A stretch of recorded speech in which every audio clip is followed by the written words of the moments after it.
It's time to break down all the wide receivers that matter for fantasy in week 8. Let's go game by game and figure out who to start, who to sit. The good news, not a single team has a bye this week.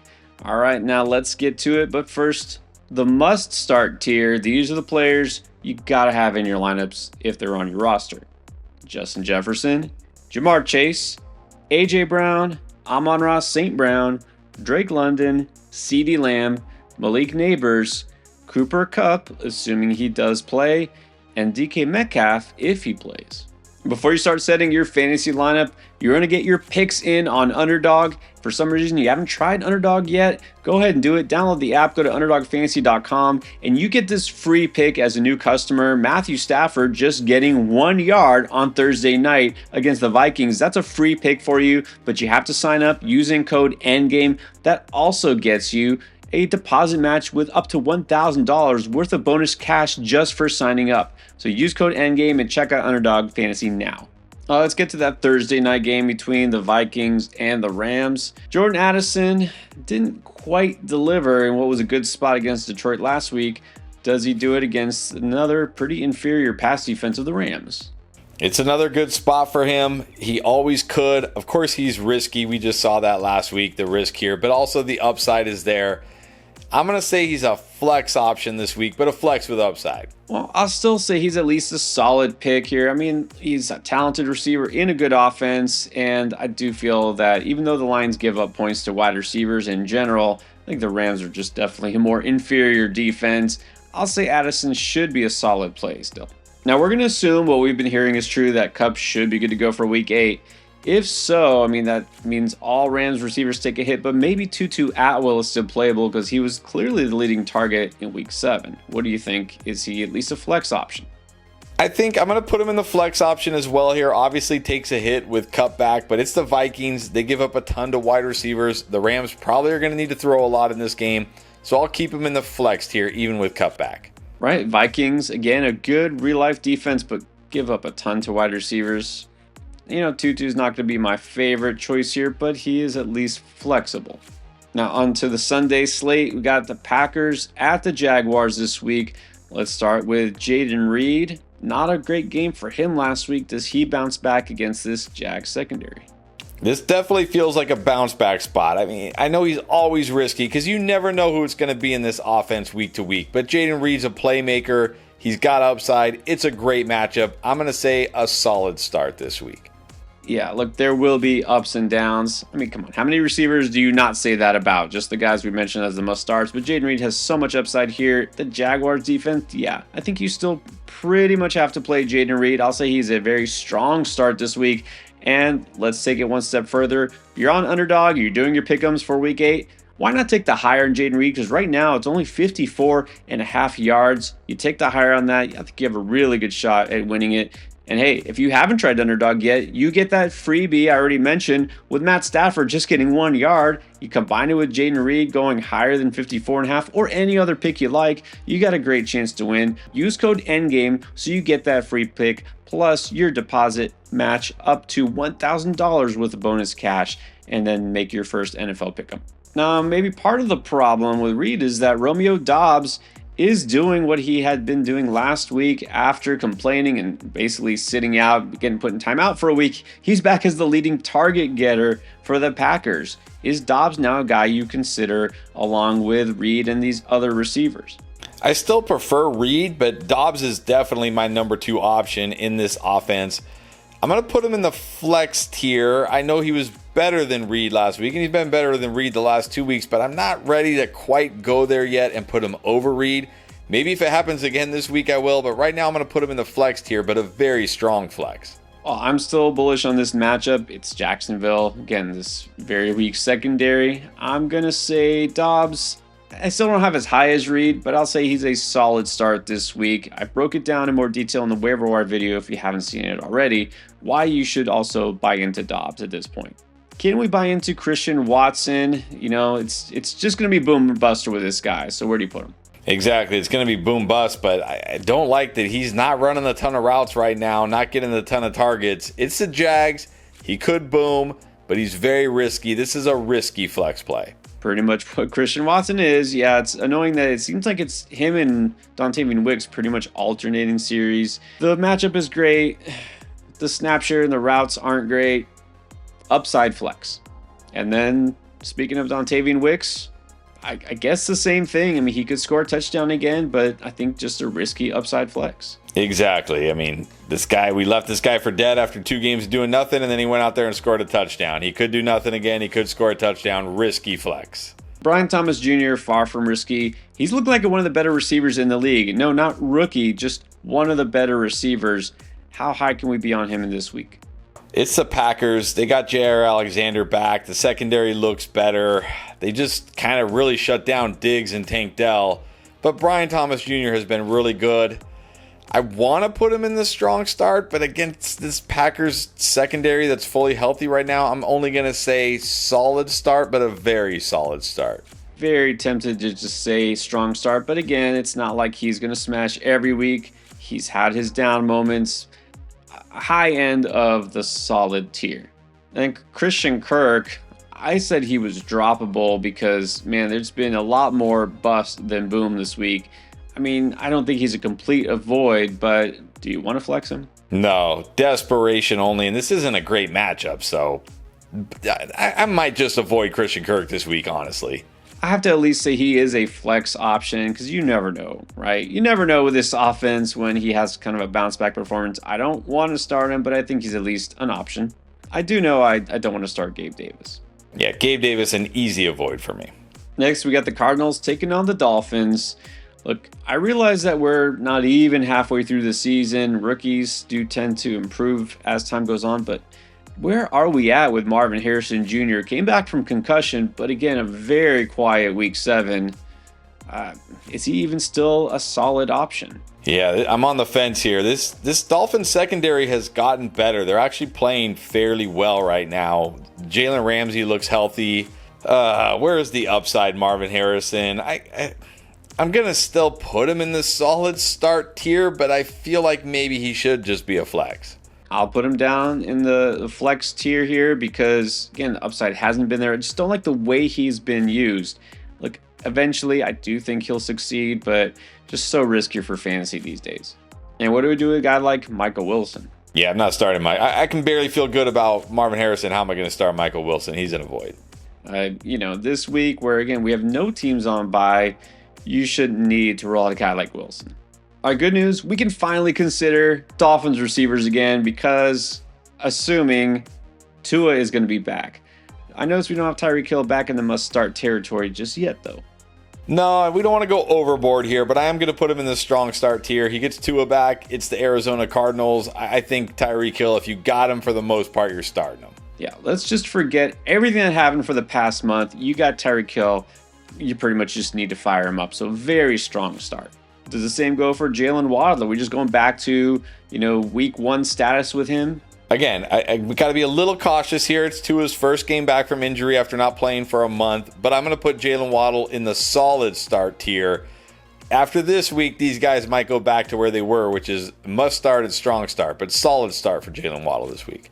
That's very sensible. And I do agree. It's not a bad spot. But yeah, let's see exactly how this whole offense looks. I mean, Jalen Waddle and Tyreek Hill might have to remember what it's like to see targets go their way in the first place. Now, hopefully this video helps you with all your start-sit decisions, but if you still have questions for start-sit, waiver wire trades, or anything fantasy football related, use the Draft Lane app because that connects you directly with Chris and myself for all your fantasy football needs. Download it for free right now. Jets taking on the Patriots. This will be fun. All right, why not start with Davante Adams? In his Jets debut, not a whole lot of fireworks, some post-game complaining. What do we see from Davante Adams in his second game as a Jet? New team, same Adams. He did get 9 targets, which tied with Garrett Wilson, so he was involved. You got to think he'll get a little bit better, as he gets more acclimated to the offense and everything.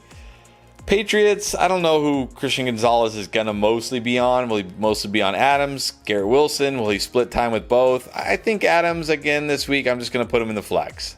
This one is tricky because you think, he'll be involved, he'll get a little bit better, whatever, but are they really going to need to pass the ball that much against the Patriots here?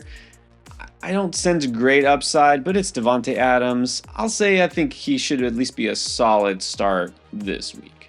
And then Garrett Wilson, I don't know. I mean, for right now, not really sure if there's going to be a difference. I'm just going to kind of put him in the solid tier as well. I'm going to put him in the solid tier as well. I just like Garrett Wilson more than Devontae Adams these days. He's younger. He's got more juice. So solid tier for Garrett Wilson. And Al Lazard, still there. Is he going to be a factor this week? He can always score, but that's really it at this point with Adams and Garrett Wilson there. A desperation flex hoping for a touchdown. That's it. Like, forget the season-long stats. Whatever he did was before they acquired Devontae Adams. This is a desperation option only. And on the Patriots side, Demario Douglas could have been in a smash spot last week, but that illness basically kept him out of most of that game. Can he bounce back here? I mean, against the Jets, this isn't a great matchup. I know their defense hasn't looked as good, but still, Drake May, Jets, I don't know, desperation flex only. He'll be forgotten. He'll be dropped in a lot of leagues. He does still have a floor, assuming he's healthy, which he should be, but yeah, not a great spot, so desperation flex only. Next up, we got the Ravens taking on the Browns in Cleveland.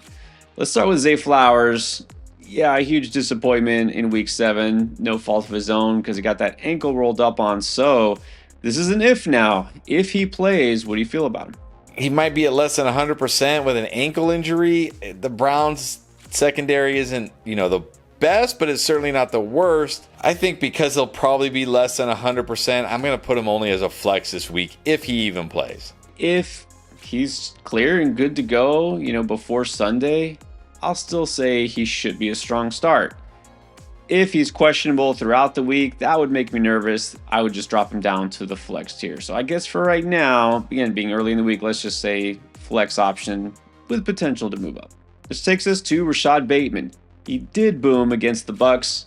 Maybe gets more targets now because of the Flowers injury. How strongly do you consider a guy like Rashad Bateman? He definitely could get more targets. I think if Zay Flowers is out or very limited here, I don't think I can put Bateman all the way up to solid start territory because this isn't the Bucs, it's the Browns, but I think he's at least a flex. Well, that's true because we have to remember Ravens are one of those teams that have no problem just throwing it to the tight end all game long. But I will say if Flowers is completely out, I will put at least solid under Bateman because of the target share. But if Flowers plays, then he's still just a flex. This Browns receiver room now gets interesting. We don't know exactly who the quarterback will be this week, and Amari Cooper is still out because he was traded. So is Jerry Jeudy the number one guy? And how do you feel about him with DTR or Jameis? Yeah, I don't even know if Jerry Jeudy is the number one guy because he sure wasn't the number one guy after Deshaun Watson left. Man, obviously if it's Dorian Thompson-Robinson, that's not great. If it's Jameis, that certainly gives him a boost. But either way, I can't put Jeudy as anything more than a flex, even against the Ravens here.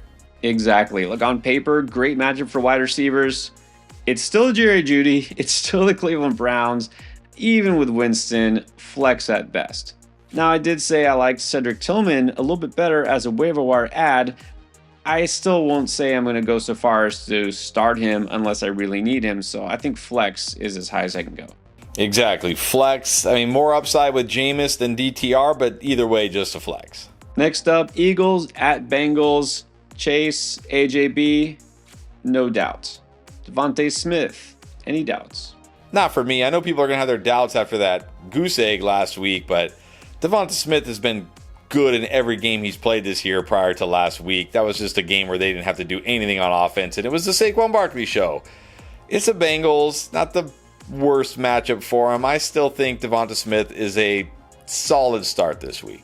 Game script always matters. They really didn't have to throw the ball at all. I know, AJ Brown still did things, but come on, Devontae Smith isn't quite there. I think this is going to be a much more high-scoring game, obviously, but they're going to need to pass the ball. I'm still going to say Devontae Smith at least a solid start as well. And then T. Higgins continues to produce. Maybe this is the year of T. Where do you put him? Yeah, as a T apologist or a T truther this year, I'm still kind of offended that Jamar Chase gets the no doubt must start, but T. Higgins doesn't because he's been better than Jamar Chase in most of the games since he's been back from injury. But yeah, T. Higgins is a strong start this week. He does have to be a very strong start, and I guess I have to apologize to T. Higgins for doubting him. He's healthy. Joe Burrow is dealing. You got T. Higgins. Just roll with him. Colts going to take on the Texans this week in Houston. Now we have to take a different look at guys like Michael Pittman because the quarterback change did not exactly boost this offense. In fact, it did the opposite. Pittman was still the leading receiver last week with AR, but man, as bad as he looked, how great can you feel about Pittman? You can't feel good, and now they might have Jonathan Taylor back, which means they might just run the ball even more. Yeah, Michael Pittman, nothing more than a flex. And this is a tough Texans defense. Got two good cornerbacks. It's in Houston. I'm nervous without Joe Flacco back there. I think Pittman is a flex option, but not even a great one. And I guess we should have known if Richardson's a quarterback, Josh Downs just will not do anything because for some reason Richardson just doesn't look his way. Is Downs even a flex? No, I can't do it. I fell into the trap last week. It was horrible. I'm not doing that again. I'm avoiding Downs with Richardson. I really think we have to. Really disappointing how he went from being so consistently productive to basically unusable. I'm not going to say to drop him just yet because you never know, but you can't start him this week. Now on the Texans side, let's talk Stephon Diggs. Can't think of any reason not to start him against the Colts. Exactly. I know not a great game last week, even though he tried to fight the entire Packers secondary. You think that would have fired him up. Instead, it made him worse, I guess. But look, that Texans passing attack was awful last week. This is the Colts. Stephon Diggs is a strong start this week. And here's the thing. There are some very pronounced home road splits for CJ Stroud. Going back to last year as well. They're at home. He'll bounce back. Colts defense, not that good. I have him as a very strong start. Tank Dell, I mean, man, one of just many busts we already talked about from last week. Can he bounce back? He's got to be able to bounce back in this matchup against the Colts. I mean, he did at least, get targets and he ran a bunch of routes. Again, CJ Stroud, Stephon Diggs, Tank Dell, they all did nothing last week. It's the Colts. He'll bounce back, but I'm only going to put him in the solid start tier. Right. Don't want to get too carried away here with the splits thing and all that. Like, he did come close to a touchdown for whatever that's worth. Doesn't help you now, but I will say I'm in enough to call Dell a solid start based on the matchup. Titans going to Detroit to take on the Lions. Let's talk Calvin Ridley. The squeaky wheel narrative didn't really get him very far. Neither did Mason Rudolph at quarterback. Any interest in Calvin Ridley this week? No, hard pass on Calvin Ridley. Like, if you put in Calvin Ridley in your lineup, you deserve to lose. I'm out of excuses. There's really no reason. And I did say you don't have to even hold on to him anymore. And, I mean, the same goes for DeAndre Hopkins. It's still Mason Rudolph in there. It's still, man, at Detroit, sure, they might have to pass a lot, but does it even matter? No, you could tell me Mason Rudolph is going to throw 50 passes. I'm not starting these guys. Now for Detroit, Jameson Williams was the number 2 receiver there and was fantasy relevant. And now they're going to be without him for 2 games because of that PED suspension, kind of out of nowhere. Is there another Lions receiver that you think will fill the void here? I mean, maybe Khalif Raymond, but am I really going to start Khalif Raymond this week against the Titans secondary? I'm not. I'm going to avoid. It's Amon-Ra St. Brown or nobody for me. Like Tim Patrick was involved for a little bit, but very limited here. Look, come on. This is not a great spot for them. It's not going to be enough volume. DFS, sure, take a flyer on a Raymond or a Patrick, but in your regular fantasy redraft league, probably not. All right, next up we have the rematch between the Falcons and the Bucs. When last these teams met, Mooney was having his best game of the season with 105 yards and 2 touchdowns. Does that mean he has to go all the way up to the strong start territory? No, not for me, because since that game he's done very little, and a lot of people felt like, oh, I gotta keep rolling out Mooney. But this is that same matchup against the Bucs, and they just got destroyed by the Ravens. So I think Mooney this week is a flex start. Bucs secondary has been horrendous all season long. I know it's not going to be a repeat of the last matchup between these teams. It's not going to be to that extent, but I still at least think he's a solid play in this matchup. I'm going to like him more than any of the other guys we have as flexes. All right, with no Godwin and possibly no Evans, we're going to look at some other Tampa Bay receivers needing to step up. Is it going to be Jalen McMillan or somebody else? And how interested should we be for fantasy? Yeah, I mean, I guess the guy I think would probably be the one to step up should be Jalen McMillan. He's kind of been playing that role anyways, but I mean, really, it could be Trey Palmer, it could be Sterling Shepard, it could be nobody, it could just be Cade Otton, it could just be this offense struggles. Yeah, I mean, I guess if you want to flex McMillan, you can, but it's risky. I think McMillan becomes a very interesting pickup off the waiver wire here, especially if you're trying to replace one of those starting receivers for the Bucs.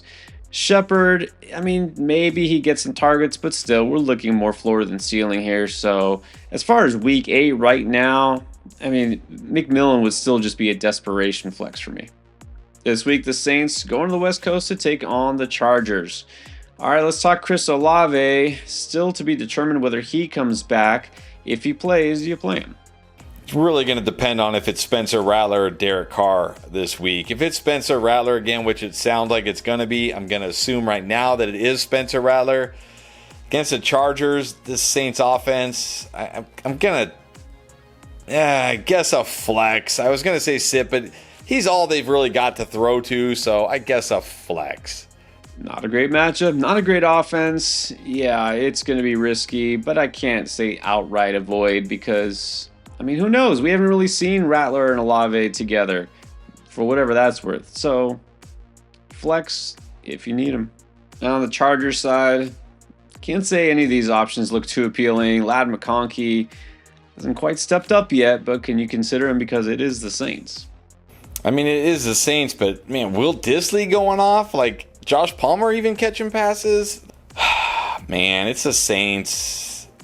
Risky flex.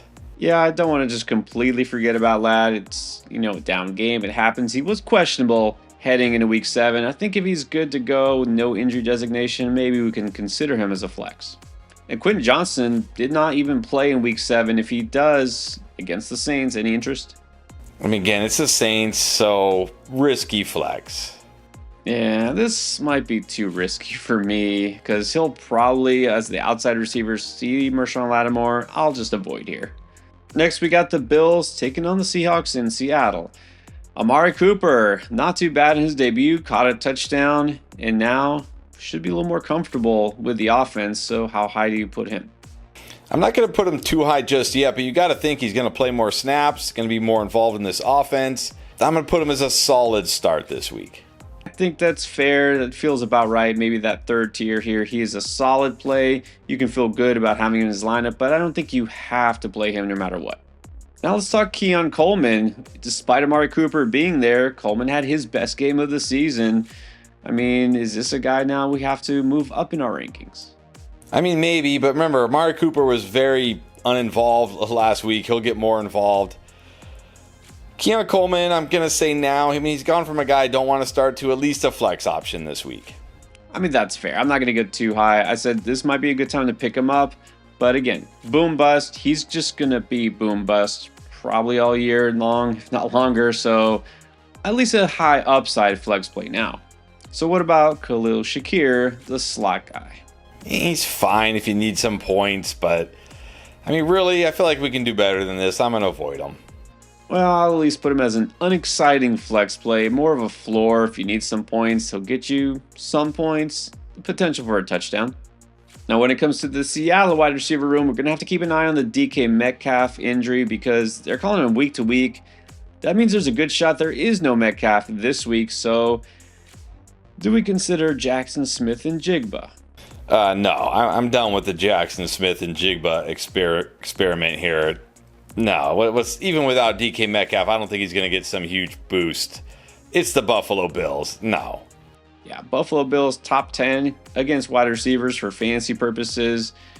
Theoretically, JSN should produce more, but realistically, we just haven't seen it happen even in great spots. Shout out to Nate here. I think the JSN, just say no. Do you feel any better about Tyler Lockett, the veteran? I do, because he is the veteran. He's actually been productive this year. We know he's been productive in the past. I don't love him this week because it is the Bills, but I'll say Tyler Lockett, with or without DK Metcalf, is a flex. I think Tyler Lockett would be more the beneficiary here. I mean, realistically, they are probably just going to run the ball more, but he is a flex option with a floor. Bears going to take on the Commanders. We're hoping this would be a battle of the top 2 draft picks at quarterback. We'll see about JD though. Well, we know Caleb Williams is going to be dealing and DJ Moore is the number 1 receiver. Should he go off against this Commanders secondary? I know that's the kind of the gut reaction here. Like, oh, Commanders, he's got to go off. But the Commanders' defense has been better, and they've been better against really everything. So I don't think this is just like a no-doubt smash spot for DJ Moore. But at the same time, he's the number 1 wide receiver here. I still think he's a solid start.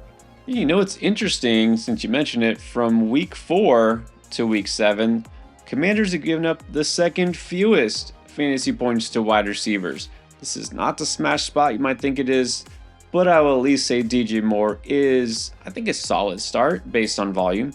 Now, before the bye week, we last saw Keenan Allen scoring a pair of touchdowns. Is Keenan Allen at least a flex option here? Yeah, that's where I'm going to put him. I mean, I'm not banking on 2 touchdowns again, but he's involved. He's a flex option. Not going to be a huge upside play here, but could score, get you a few catches, a flex with some sort of a floor. The real wild card, I think, is Rome Odunze. What do you expect from him here? Yeah, he is the real wild card here. He could score, he could have a big play, he could do nothing. He's a risky flex. Kind of a boom bust option. I don't know if that's just the way he's going to be going forward when all 3 receivers are healthy. This week, he does have some upside, but there is a lot of risk with it. So he could be flexed. And that Commanders passing attack is all about Terry McLaurin. I mean, you want to say you just got to go with him, but what if Jaden Daniels doesn't play and it's Marcus Mariota? He had an okay game last week with Mariota, but man, this is the Bears, Jalen Johnson. I mean, if it's Jaden Daniels, I think he's still a solid start, but if it's Mariota, flex. Yeah, I'm going to have to agree with that. As decent as Mariota looked in his time filling in last week, come on, that was a laugher. That was against the Panthers. Come on, I'm not going to fall for that. With Mariota, it would be a flex option with risk. With Jaden Daniels, a strong start. And now it's time to talk about 2 of the worst receiving rooms in football. It's the Chiefs and the Raiders. That's right, the Chiefs. I mean, what do we even have here? Xavier Worthy. Is Worthy even worth a flex?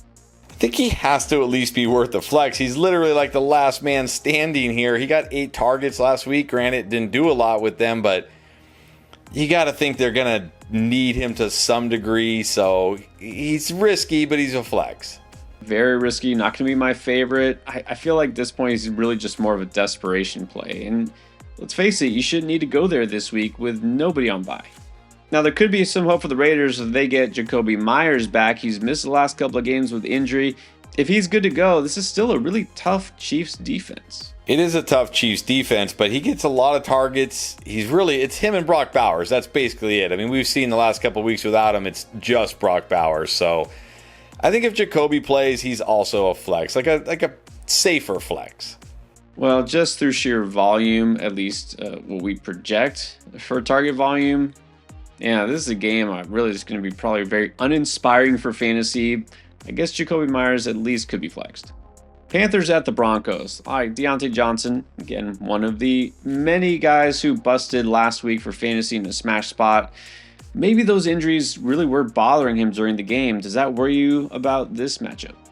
The injuries don't worry me. I don't think that was it. I think it was just Andy Dalton crashing back down to earth and looking horrible again. But what really worries me this week is Pat Surtain, because he missed last week with a concussion. He'll probably be back this week. Like, I can't even start guys like Mike Evans or Garrett Wilson against Pat Surtain.